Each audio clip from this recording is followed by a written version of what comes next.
veces nos empeñamos con seguir con la misma persona toda la vida, conseguir con el mismo trabajo toda la vida, conseguir con las mismas aficiones toda la vida, y no nos damos cuenta de que nosotros no somos el de hace 10 años. Ni necesitamos lo mismo, ni tenemos las mismas vivencias, digamos, contra toda presión social. Claro. Porque muchas veces dices, pero ¿cómo vas a dejar ese trabajo? Pues porque no me hace feliz. Pero si ganas un montón, ya, pero Sí, por alguna lo estoy perdiendo. claro. A veces tenemos que ser honestos con nosotros mismos, pero claro, ser honesto contigo mismo pasa por un trabajo primero interno contigo mismo y luego por el saber decir, me da igual lo que diga la gente, desde esa honestidad con nosotros mismos, dar esos pasos incómodos para poder volver a coger el camino en este momento. Claro. Qué importante eso que no nos han enseñado en las escuelas del sueldo emocional, ¿no? Siempre nos han enseñado, tienes que encontrar un trabajo que te dé un buen sueldo económico, tal y cual, pero nadie te ha hablado del sueldo emocional. ¿Qué pasa? Que a día de hoy pues hay mucha gente con un buen sueldo económico, bueno, ya podría haber más, cada vez hay menos, pero... Sí. Pero que se lo tiene que gastar el psicólogo después, porque no dice, pero ¿cómo puede ser? Si era el trabajo que yo había soñado tener y me siento vacío. Debería de surgir esa pregunta para todos los profesionales de la salud, es decir, y si guardamos los egos, y si guardamos los prejuicios, y si intentamos realmente hacer, pues bueno, una prevención y hacer un servicio de salud de calidad desde el corazón, ¿qué pasa? Claro. ¿Qué pasa? De momento es una pregunta sin respuesta, Claro. pero espero ver la respuesta. ¿Sabes Bueno. cuando ves un reloj de arena, que ves la arena arriba y la arena abajo, y que dices, joder, la arena de abajo es un poco ya el pasado y la que está arriba es el futuro, ¿no? Y lo que está pasando por ese sitio pequeñito, eso es lo que donde estamos en ese momento. Claro. Y es lo que menos te centras de alguna manera, ¿no? Claro. Es como lo grande está ahí, ¿no? Pero ahí es donde hay que sacar el jugo. Más que buscar la felicidad, lo que tienes que buscar es un propósito de vida, y la felicidad al final es un síntoma de haber cumplido, de cumplir esos propósitos de vida o tener esos propósitos de vida. Si tú no tienes un propósito de vida, raramente podrás conseguir esa felicidad. Decía un profesor mío que bueno, que al final está bien pasar por todas las emociones y es necesario pasar por todas, pero no estancarse en ninguna. Qué bueno. Incluso en la alegría, si te estancaras en la alegría, incluso eso te produciría enfermedad.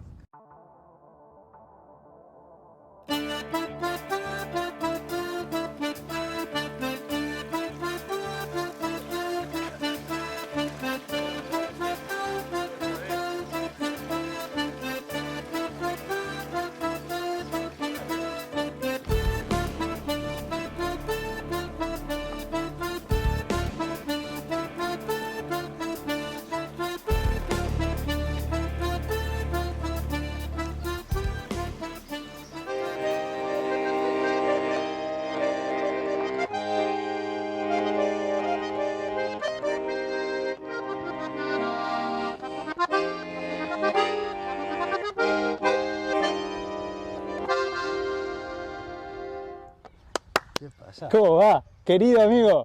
¿Qué tal? Qué gusto estar acá, gracias por recibirnos. Pues gracias a vosotros. A mí, al equipo, estamos en Orduña, en el pueblo de nuestro querido Iñaki Plaza. Bueno, Iñaki, estamos inaugurando esta serie de entrevistas de Activa tu Fortaleza. Te agradezco muchísimo que hayas dado el paso a recibirnos. Sí, y gracias a vosotros. Quería empezar preguntando quién es Iñaki Plaza, qué trayectoria tenés. Bueno, pues nada, pues soy un humilde acordeonista. Humilde. Sí, sí. Bueno, básicamente pues es el instrumento, el acordeón diatónico, la triquitisha que se conoce aquí en Euskal Herria, es el instrumento con el que he pasado más tiempo, digamos, y además de otros tradicionales vascos, pero bueno, es un poco el que ha dado un poco sentido a mi día a día. ¿Cómo es tu trayectoria musical? ¿Empezaste, siempre te gustó la música? ¿Te despertó algo en particular? ¿Acercaste exclusivamente a la triquitilla? La música sí que me ha atraído siempre me ha gustado el trastear con instrumentos, lo que pasa que bueno, desde mi completo desconocimiento y sin tener ni idea, desde pequeño, pues lo típico que te regalaban un órgano que llamábamos, Un el órgano. típico Sí. tecladico. Y bueno, pues siempre trasteabas y demás, pero bueno, en aquellos tiempos, que ya somos un poco viejos, pues todo tenía un proceso y si querías tocar un instrumento, primero tenías que estar haciendo no sé cuántos años de solfeo y demás, entonces Exacto. Esas ganas de la inmediatez de Sí. decir quiero tocar ya el instrumento, pues teniendo que pasar ese filtro, pues era un poco como lo que echaba para atrás. Ajá. Y luego, pues casualmente, tuve la oportunidad de empezar a estudiar este instrumento sin ningún tipo de requisitos, digamos, musicales o de tener lenguaje musical. Ajá. Tenía la oportunidad de ir aprendiéndolo simultáneamente, el Claro. instrumento y el lenguaje musical. Claro. Entonces, pues bueno, me aferré a ello y hasta hoy. Y ese fue un poco Y el proceso. te preguntaba si este instrumento es, yo lo asocio con el folclore local, está creo que en cualquier fiesta de pueblo, ¿eso también tuvo algo que te atrajo más allá de la cuestión técnica? Sí, bueno, es al final el sonido que has escuchado desde pequeño, Ujú. pues tanto la triqui como la chalaparta, alboca, Mm. pues son sonidos muy particulares que no pasan desapercibidos. Claro. Entonces, muchas veces o lo amas o lo odias, Mm. porque son sonidos muy especiales, muy, Ajá. no sé, a veces incluso estridentes. Pero bueno, hoy en día lo bueno que tiene que, además de esa parte más folclórica, más del sentido que tenía en su día de cualquier excusa era necesaria, más que buena, Sí. necesaria para poder tener un momento de fiesta, para poder salir de la rutina diaria, del trabajo duro de aquellas épocas, Ajá.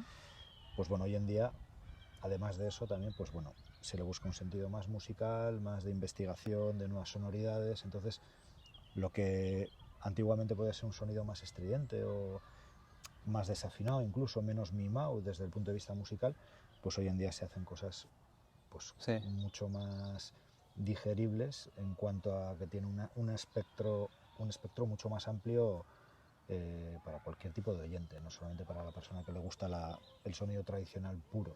Claro. De hecho que bueno, los discos que tenés grabados, más allá de haber trabajado con un montón de otros músicos, Sí. Kepa Junquera entre ellos, Uh-huh. tus discos, el primero con guión, luego el tuyo solista, tiene mucho de esa búsqueda de fusión, incluso con instrumentos, no sé si querés contar, los tubos que hicieron con guión.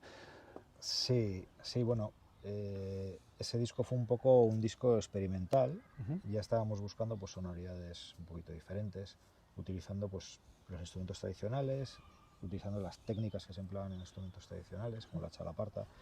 Hicimos los tubos afinados de PVC, bueno, piedras, madera, bidones reciclados, pues bueno, hoy en día son, digamos, los materiales que más se utilizan en el mundo de la chalaparta. Uh-huh. Pero hasta hace pocas décadas, pues bueno, lo único que se hacía era tocar sobre maderas, sobre toberas, metales. Y para explicarlo para el resto de la gente que por ahí no está tan acostumbrada a esto de la chalaparta, ¿qué es? ¿Es un instrumento de percusión? Es un instrumento de percusión. ¿Afinado? ¿Entiendo? Originalmente no.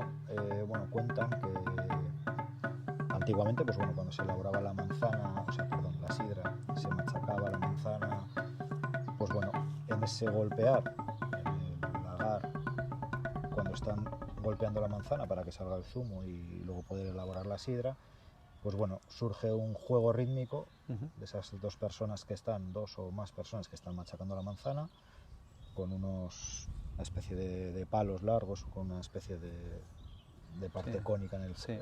en el final, digamos. Y de ese juego rítmico, pues surge un poco, pues eso, un juego rítmico, Sí, sin más. musical. Bueno, Sí, porque tampoco va más allá. claro. Y después, pues bueno, pues se empieza un poco a hacer esa parte ya más musical. Claro. Pero como muchas culturas, muchas veces de la labranza o de esas tareas diarias que se desempeñaban Uh-huh. en torno a un caserío, por ejemplo, pues siempre ha surgido ritmo con diferentes instrumentos de labranza. Pues puedes ir a Galicia y puedes ver también como tocan en una especie de azadas Sí. que tenemos aquí y demás. Y bueno, es un poco pues la historia que nos ha llegado, la más creíble. Hay Claro. más historias, pero bueno, yo creo que es la que, por lo menos la que yo creo que tiene más sentido. Y luego se han empezado a sacar ya esas maderas y se ha empezado a convertir en un instrumento musical. Claro. Esa chalaparta, ese ruido que se hacía. Ujú. Y bueno, a día de hoy pues es un juego entre dos personas, habitualmente entre dos personas, con diferentes maderas y respetando cada uno su, Claro, su el tiempo, lugar, su eso. tiempo dentro de un ritmo en concreto para conseguir entre los dos pues un ritmo. Está genial. Y eso, ¿cómo se recibe? Porque aquí en País Vasco la gente lo tiene escuchado, pero ¿cómo se recibe afuera? Que sos un poco embajador de la música local, porque has hecho giras por medio mundo literalmente. ¿Cómo se recibe afuera dentro de España, incluso Europa, Asia, que sé que fuiste con estos proyectos? Pues la chalaparta siempre suele ser el gran vencedor, Sí, porque ¿no? la gente no está acostumbrada a ver un instrumento, ya es muy difícil ver un instrumento tocado entre dos personas, Ujú. que se toque habitualmente. Porque, claro, un piano puedes ver entre dos Sí. personas, pero no es lo normal. Claro, no está hecho para eso. Eso es. La chalaparta es lo que se ha hecho el 90% de las veces. Claro. O sea, es más difícil ver una persona sola tocando la chalaparta o tres personas tocando la chalaparta, que Claro. también se ha hecho. Ajá. Lo normal es ver entre dos. Dos. Y se funciona, se compone y se lleva el espectáculo con composiciones y con improvisaciones entre dos personas. Claro. Entonces es un lenguaje totalmente diferente al que se utiliza en cualquier otro instrumento, donde un solo músico tiene pleno control sobre lo que está tocando. Claro. En este caso, tú tienes control sobre la mitad de lo que está sonando y la otra persona pues tiene que tener el control sobre la otra mitad, y entre los dos pues tiene que haber una comunicación y un saber ver o prever lo que la otra persona Claro. está haciendo, o si una persona está Claro, o sea, yéndose por otro lado, elegir vuelve a seguir. el compañero de chalaparta, Sí. chalapartari como se dice, no es... A ver, dale, nos ponemos a tocar, o sea, tiene que haber mucho entendimiento. Bueno, se va haciendo, poco a Se poco va se va haciendo. haciendo ese entendimiento. Cuando vas tocando Claro. mucho tiempo con una persona, pues empiezas a conocerte y luego ya pues una simple mirada pues ya sabes Claro. lo que quiere decir. Claro. Y eso, la gente afuera, pues no sé, sé que estuviste hasta por Asia, Sí. ver eso, supongo que lo que dices, ¿no? Llama la atención. Sí, La sonoridad también. sí, la chalaparta siempre, Claro. siempre, porque no es normal ver a dos personas golpeando maderas con unos palos Ujú. y que esté sonando con esa energía que transmite la chalaparta, pues la gente se queda así. Claro. Es un instrumento de mucha energía inicial. Ujú. Evidentemente, si lo estiras en el tiempo, si tocas mucho, o sea, un concierto de chalaparta al uso, tiene que ser con mucha elaboración Claro. y con una línea de tiempo, digamos, muy bien Sí, estructurada. conceptuada y estructurada, porque si no, pues bueno, puede acabar cansando. Si Claro, no, para dar dinamismo a la Sí. presentación, hay digamos. que gestionar muy bien todos los recursos que puedes Claro. tener dentro de una ejecución de chalaparta para que el oyente Sí, ahí esté hipnotizado, realmente hipnotiza. durante mucho tiempo. Sí, la chalaparta de madera, que es la tradicional, pero también han usado de piedra. Sí, Sí, está genial. Sí, hoy en día se usan muchos materiales, Ajá. utilizando la misma técnica a la hora de tocar, pero bueno, Claro. se usan muchos materiales. Siguiendo por la línea de la música, luego vamos a hablar también de la medicina china, que es la otra parte de Iñaki, otro de los grandes secretos que tiene ahí para contar. Pero siguiendo con la línea de música, bueno, eso, hiciste el disco con John, luego hiciste un disco solista, ya con una banda tuya, aunque manteniendo la música tradicional, mezclándola con cosas de todo estilo, porque había muchos estilos. Sí. ¿Cuál fue el motor de ese disco? Bueno, llegó un momento donde el proyecto que tenía con John Garmendia pues llegó a su fin. Bueno, todavía hoy en día solemos quedar y solemos tocar siempre que podemos. Ajá.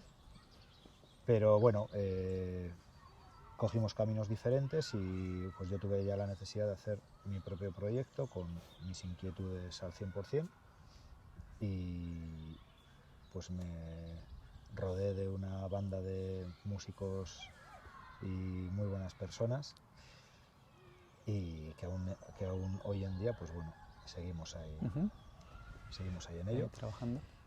Y nada, en ese proyecto, pues bueno, justo hubo una confluencia de sucesos, fue la pérdida de mi hijo.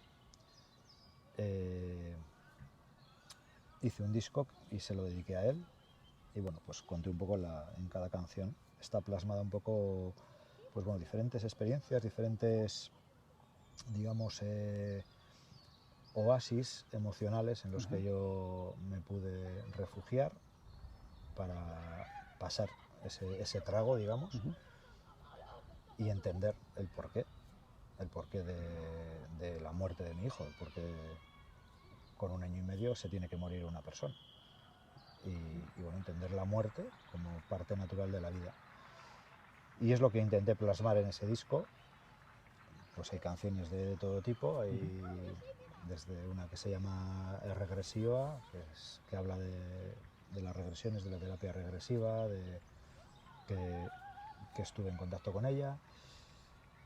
Otro que habla, dice Aire Anasque, que, bueno, libre en el aire, digamos, que es otro de los, digamos, oasis en los que me refugié, que era el vuelo libre en parapente, en esta sierra tan bonita que tenemos aquí atrás. Tal cual.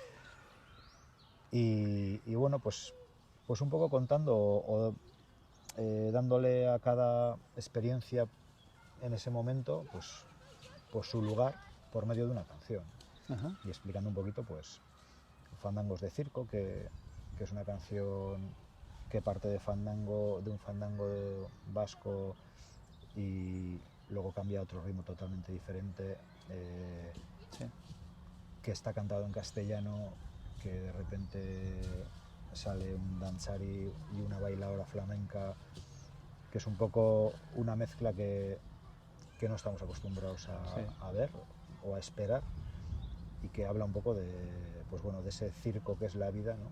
Que al final, pues, que de alguna manera estamos como espectadores y tenemos que disfrutar de lo que nos viene dado, o bailar, aunque no nos guste ese baile, ¿no? Claro. Que suelen decir, ¿no? Sí. Y bueno, pues este es lo que dice la canción. No es tu baile, no es tu circo, pero bueno, ríele al payaso. Claro. ¿No? Entonces fue un poquito eso, Claro. ponerle sentido a cada vivencia o a cada experiencia que yo tuve en ese proceso de evolución, digamos, Claro. de la muerte Sí. de X. Incluso aquí que están tus chicos, Sí. hay una dedicada a Mayu también, o sea que Sí, también sí, tiene sí, ese sí, proceso sí, sí. como de la siguiente etapa, ¿no? Sí, porque justo cuando estaba con ese disco, pues Mayu empezó a gestarse.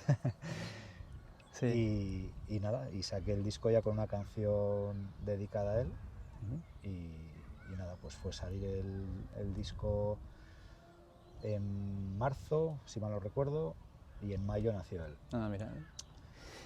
Sí. Y uniendo las dos partes, porque estamos hablando de música, pero bueno, ahora también queremos hablar de te llevo a mi terreno, del tema salud. ¿Podés decir que particularmente el disco X, o la música en general, tiene alguna parte terapéutica? ¿O lo ha tenido en ese disco? Para mí, Para ti, que sí. o sea, para vos. Para mí, por supuesto que sí. Y para muchas personas que se han acercado al proyecto casualmente, o que han visto de alguna manera, bueno, sin querer, se han visto reflejados, porque me ha venido gente, pues, que ha perdido hijos, que de alguna manera una buena terapia psicológica te puede ayudar, pero lo que tú sientes por dentro, ese vacío que de repente que no te esperas, porque cuando tú estás con tu niño jugando a los columpios, como puede ser hoy, y además esto es real porque fue así, y al día siguiente te ves en un hospital y un médico diciéndote que tu hijo se muere o va a tener un daño cerebral bestial, como fue en nuestro caso, pues eso tienes que gestionarlo en tu cabeza. Totalmente. Entonces, pues bueno, te amarras, supongo que dependiendo de la persona, te amarras a lo que te puedes amarrar. Todo está bien, lo que pasa es que cada uno tiene sus herramientas y tiene su experiencia de vida. Entonces, Sí. Es importante a veces ver cómo otra persona se ha aferrado a algo y ha conseguido salir en ese bache, ¿no? Puede ser ese, puede ser otro Sí. en tu vida. Entonces, cuando alguien te viene y te dice, joder, he visto tu historia, he visto el disco, gracias por... Dices, bueno, yo lo hice por mi hijo, Ajá. pero si esto ha supuesto que una sola persona se haya sentido mejor, o se haya sentido identificada, o haya podido dar un respiro de aliento, decir, mira, no estoy solo en esta historia, pues misión cumplida. Claro. Prefiero eso que vender Sí. 1000 discos, porque al final, pues bueno, este disco va de eso. Claro. O sea, sentís también que estás dando un aporte, sin, supongo, ser ese el motor del disco, estás dando un aporte que creo que Claro. te da también uno de los posibles sentidos a la vida. Sí. A la tuya, quiero decir. Sí, sí, porque ese disco es el sentido que tenía, no era un sentido estrictamente musical, estrictamente... Aparte de que lo tiene composición. y es impresionante, recomendado por el que no lo tenga, porque Gracias. pero sí lo tiene, pero aparte, sí, perdón. No, simplemente eso, que bueno, que sí quería que quedara como una impronta de, pues bueno, para un futuro. Claro. No solo musical, para un futuro que alguien diga, oye, pues mira, en su día una persona que vivió esto, hizo esto, y si escuchas el disco, si escuchas las letras, Claro. si intentas buscar un poco el significado, si ves el DVD, pues a lo mejor te puede ayudar. Claro. Genial. Conectando la parte musical y con este punto de bisagra, digamos, Sí, sí. que entiendo que tiene que haber sido muy importante en la vida familiar tuya, y cómo nace ese lado que sea de Iñaki Plaza, médico chino.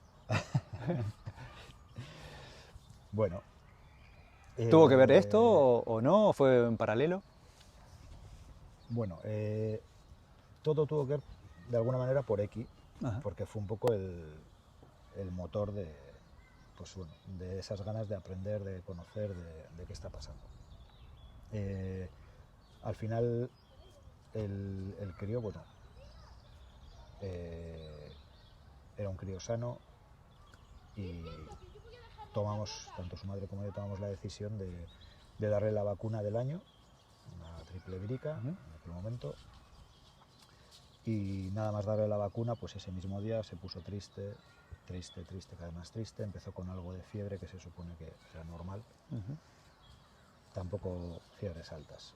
Y estuvo así como 2-3 días, después vomitó un día y después seguido empezó a convulsionar. Todo esto con seguimiento evidentemente médico, sí. En cuanto a que está vomitando, vamos a verle, tal, pues no pasa nada, que no se deshidrate, tal. Claro. Todo eso, y una noche de repente pues se pone a convulsionar en la cama, que todas las noches sobre las 2 y pico se tomaba un pequeño biberón, y al darle el biberón pues hacía como una especie de colonias o unas cositas un poquito así raras. Y ¿qué está pasando? Su madre enfermera también pues un poco viendo que no, había algo que no era normal. Inmediatamente llamamos, vinieron súper rápido, además 2 ambulancias, una UBI móvil, una medicalizada normal, y nada, y fue todo muy rápido para el hospital, lo metieron directamente en urgencias y estuvimos 12 horas esperando, y después de 12 horas que no conseguían, porque cada vez iban a más las convulsiones, y no conseguían, y al final, haciendo lo imposible, los médicos allí pues consiguieron parar esas convulsiones, pero ya con un daño cerebral bestial, y evidentemente en coma, y bueno, pues casi 5 meses después, pues pues falleció, después de estar ahí en el hospital, pues luchando con un montón de historias allí. Entonces, pues después de todo ese trago, y decir, joder, en un momento dado, dudas, vacuna, no vacuna, tal. Con esto no quiero decir que sean antivacunas, que está muy de moda decir hoy, polarizar todo, Sí, y sí. que es otra de las cosas que ya me gustaría hablar. ¿Cómo Que no? no todo es blanco y negro en Tal esta cual, vida, exacto. lo que pasa que a veces es rentable posicionarnos o en Sí. lo blanco o en lo negro, no, también hay grises. Sí. Y dentro de esos grises, pues bueno, a mí me apetecía saber por qué una decisión que en un momento dado yo le he hecho en pro de la salud de mi hijo, en pro de la prevención, por qué ha salido así, por qué yo he visto lo que he visto y por qué nadie me dice o nadie es capaz de decirme puede que haya sido por la vacuna. Claro. Entonces, digo, o sea, yo no soy médico, no soy químico, no tengo ni idea, pero cuando tú ves que tu hijo está contento, está feliz, le metes un medicamento e inmediatamente empieza a ponerse triste, empiezas a ver que hay unos signos, una sintomatología que no es normal y que va avanzando y desencadena lo que desencadena, pues bueno... Sí, hay mucha cercanía entre un hecho y el otro. Eso es. Yo entiendo que algo que no se puede probar, pues bueno, no puedes decir es esto desde el otro, pero bueno, Claro. pero ahí estaban esos Claro. signos. Entonces, después de pasar todo esto, pues sí que me apetecía, pues bueno, entender un poco, primero tuve que entender lo que era la muerte de un hijo,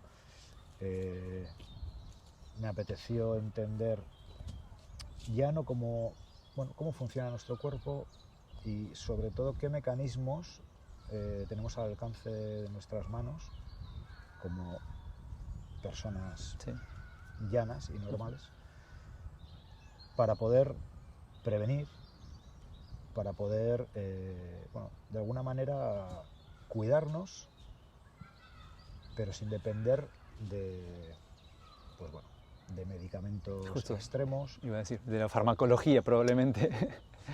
Sí. O del farmacocentrismo. Sí, bueno, yo soy amigo de muchas cosas a nivel sanitario. Pero bueno, lo que hablábamos muchas veces, a mí por ejemplo me da mucha pena ver cómo de tanta sabiduría que hay en el mundo de la medicina, cómo unos pocos de alguna manera coartan esa sabiduría o de alguna forma censuran a esos pedazos de profesionales que hay en la salud pública hoy en día, y no solo dentro de la salud pública, gente que se interesa por mejorar la salud, por prevenir la enfermedad, pero que como no están dentro de un sistema Claro. totalmente capitalista y totalmente, pues bueno, digamos... Sí, muy centrado a la producción. Pues bueno, se les tiene de alguna forma censurados, cuando realmente, pues bueno, creo que si las diferentes disciplinas médicas, las diferentes medicinas juntaran todas sus bondades, pues bueno, realmente lo que pasaría es que no seríamos rentables para las grandes empresas farmacéuticas y los grandes lobbies o los grandes fondos de inversión que están detrás de ello. Esto que decías de juntar las medicinas, al final te inclinaste justamente por el lado de la medicina china. Entiendo porque te resonaba más eso que quizás la medicina, la que estudié yo, la occidental o tradicional, no sé cómo se pueda llamar. Sí, bueno, la medicina occidental, sí. la que vemos en los hospitales Sí. aquí, me quedaba ya muy grande porque, pues bueno, yo ya tenía hijos, tenía ya por tiempo, por ganas. Ya, sí. Ojalá todo. hubiera días de 48 horas porque me encanta aprender y estoy toda la vida. Sí. Estoy metido en cosas investigando. porque me gusta. Sí. que no sé si es bueno o es malo, porque a veces también ser hay que poner el foco curioso en está algo. bueno. Sí, Pero bueno, otro día hablamos de un capítulo de productividad. sí, pero bueno. Y bueno, eso ya me quedaba muy grande. Y tampoco era un poco la rama que quería coger, porque bueno, iba a tener que, como me pasó con la triqui, que en su día igual no me atrevía a ponerme con un instrumento por ese proceso de que había que aprender antes no sé cuántos años de solfeo y demás, pues bueno, tampoco me apetecía invertir un tiempo que no tenía encima para igual llegar a ciertas cosas que son las que a mí más me interesaban. Entonces, dentro de las disciplinas un poco más completas que vi en ese momento, pues eran los estudios superiores en este país no reglados, pero bueno, de medicina china, medicina tradicional china, y nada, empecé pues por medio de la Universidad Europea del Atlántico, que está con la universidad en Beijing, de alguna forma hermanos. Claro. Y empecé a estudiar con ellos y nada, pues intentando ver un poco cómo funciona ese mundo y para aplicarlo en mi día a día y con mi familia, con mis hijos, amigos o... Eso, ¿no? Sí, Lo estás aplicando también ya hacia afuera, más allá de contigo o el entorno más cercano, sí, ¿no? Haces Sí, como sí, no era mi pretensión dedicarme a ello, montar una consulta además. Mi pretensión era entender, aprender y tener mi pequeño maletín de herramientas para, más que para curar, que también curar o restablecer la salud en un momento dado de una patología que pueda venir, más que eso de prevenir. Yo creo que eso es la clave hoy en día, la prevención, y yo creo que nos enfermamos sin darnos cuenta con cosas súper cotidianas y que creo que podemos prevenir grandísima parte de las enfermedades que... Sí, de hecho que el otro día lo hablaba con uno de mis hermanos, que la medicina, llamémosle tradicional, occidental, o la que he aprendido yo, hemos tenido materias que tocan el tema de la prevención, pero en general se deja bastante de lado, está todo muy centrado en el hospital, en lo que decíamos en la farmacología, pero la prevención, que es lo que intento rescatar con Platea Activa y demás, queda un poquito de lado. No digo que no se haga, se hace, pero vamos más como corriendo detrás de la enfermedad más que ir por delante. Sí, esto es como yo lo he percibido. Yo creo que siempre, cuando hemos hablado de ir al médico, vas al médico a que te cure algo. No vas al médico a que te prevenga de algo. Claro. Entonces, luego dentro de esa curación, digamos, está la curación del síntoma o la curación de la raíz de la enfermedad. Claro. Que son dos cosas muy diferentes. Entonces creo que de alguna manera, por encima del buen hacer de muchos profesionales de la salud, que sé que hay un montón, creo que los intereses nos han llevado poco a poco a cronificar muchas enfermedades, a poner una manta sobre esas enfermedades aliviando síntomas, pero la enfermedad, la raíz de la enfermedad no se trata muchas veces. Entonces, de alguna forma, pues bueno, es normal. Un paciente curado es un cliente perdido para un lobby farmacéutico. Se puede ver así, sí. Y bueno, muchas veces yo creo que con el poder que puede tener una medicina o con la sabiduría que puede tener un médico formado en medicina occidental, con la información que puede tener una persona formada en medicina tradicional, no solo china, muchas variantes, creo que aunando esa sabiduría se pueden hacer verdaderos cócteles de salud, de longevidad, de calidad, y es lo que hace falta hoy en día y que creo que cada vez se ve más. Que creo que cada vez se ve más, por eso cada vez se censura más y cada vez se intentan poner más adjetivos descalificativos a la gente que se sale un poquito del camino. Entonces, eso es que vamos en buen camino. Cuando nos empiezan a decir, o cuando empiezan a decir, oye, tú no, mal médico, tú mal, ¿por qué tal? Estás haciendo ruido. Si mete ruido, si te llama la atención porque estás metiendo ruido, es que estás haciendo algo bien seguro. Claro. Entonces, yo creo que por ahí tiene que ir un poquito. Mi sueño, de alguna forma, sería ver eso, cómo se van uniendo esas sabidurías con diferentes técnicas, con diferentes formas de abordar, con diferentes formas de recoger una anamnesis, de hacer un buen historial clínico. No sé, creo que la persona es única y como persona única que es, no se le puede tratar desde un punto de vista global. De alguna forma no tiene que haber una receta única y tiene que haber un tiempo muy, muy largo y muy específico a la hora de tomar los datos a una persona, por ejemplo. Claro, que no sea los típicos 7 minutos.